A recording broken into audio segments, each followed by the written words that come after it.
Actually ഞാൻ ഈ പറഞ്ഞ പോലെ വിശേഷം ഞാൻ ആദ്യമായിട്ട് കഥ കേൾക്കുന്നത് ഈ പറയുന്ന ആ സൂം കോളിലാണ്. അത് കേട്ട ഉടനെ എൻ്റെ മനസ്സിൽ ഇത് വേറെ ആരെടുത്തും പോവാതെ എൻ്റെ അടുത്ത് തന്നെ വരണേ സിനിമ എന്നുള്ള ഒറ്റ ചിന്ത എൻ്റെ മനസ്സിലുള്ള.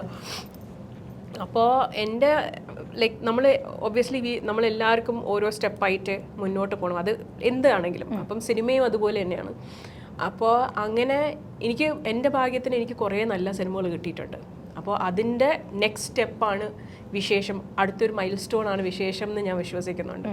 അപ്പോൾ എന്നെ സംബന്ധിച്ചിടത്തോളം എനിക്ക് സിനിമയോടുള്ള സ്നേഹമാണ് എനിക്ക് കിട്ടുന്ന സിനിമകളിൽ നിന്ന് ഞാൻ വിചാരിക്കുന്നു. എനിക്കൊന്ന് കല്യാണം കഴിഞ്ഞാൽ ഞങ്ങളെ പോലൊക്കെ എല്ലാവരും പല ഘട്ടങ്ങൾ ഫേസ് ചെയ്തിട്ടുള്ള കാര്യം വിശേഷം ആയില്ലേ. അപ്പം ചിന്നുവിനെ സംബന്ധിച്ചിടത്തോളം ആനന്ദ് എനിക്ക് എപ്പോഴും തോന്നിയിട്ടുള്ള ചിന്നു അഭിനയിക്കുന്ന സിനിമകൾ, ചിന്നുവിൻ്റെ സ്വന്തമായിട്ടുള്ള താല്പര്യങ്ങളൊക്കെ ഒരു പൊളിറ്റിക്കൽ കറക്റ്റ്നെസ്സിനെ ബേസ് ചെയ്ത് തന്നെയാണ്.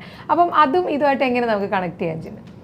എനിക്ക് തോന്നുന്നു പൊളിറ്റിക്കൽ കറക്റ്റ്നെസ്സിനെ കാട്ടിലും വിശേഷം എന്ന് പറയുന്ന സിനിമ ചർച്ച ചെയ്യുന്നത് രണ്ട് സാധാരണ ആൾക്കാരുടെ ജീവിതത്തെക്കുറിച്ചാണ്, പ്രണയത്തെക്കുറിച്ചാണ്, അവരുടെ സ്വകാര്യതയെക്കുറിച്ചാണ്. അപ്പോൾ അത് ഈ പറയുന്ന അത് നമുക്ക് എങ്ങനെ വേണോ വ്യാഖ്യാനിക്കാം. ഇപ്പോൾ 10ാം ക്ലാസ് കഴിഞ്ഞ് നിൽക്കുന്ന ആളുടെ അടുത്ത് അടുത്ത് എന്ത്, ഇതെല്ലാം ഡിഗ്രി കഴിഞ്ഞ ആളുടെ അടുത്ത് ജോലി എന്ത്, ജോലി ചെയ്തുകൊണ്ടിരിക്കുന്ന ആളുടെ അടുത്ത് പ്രൊമോഷൻ എവിടെ, കല്യാണം ഇല്ലേ, കല്യാണം കഴിഞ്ഞ ആളുടെ അടുത്ത് കൊച്ചില്ലേ, അങ്ങനെ അങ്ങനെ അങ്ങനെ അങ്ങനെ പോകുന്ന ചോദ്യങ്ങൾ. അപ്പം അത് പക്ഷേ ഒരാളുടെ ഭയങ്കര സ്വകാര്യമായ ഒരു സ്പേസിലേക്ക് കയറി ചെന്ന് ചോദിക്കുന്ന ചോദ്യമാണ്.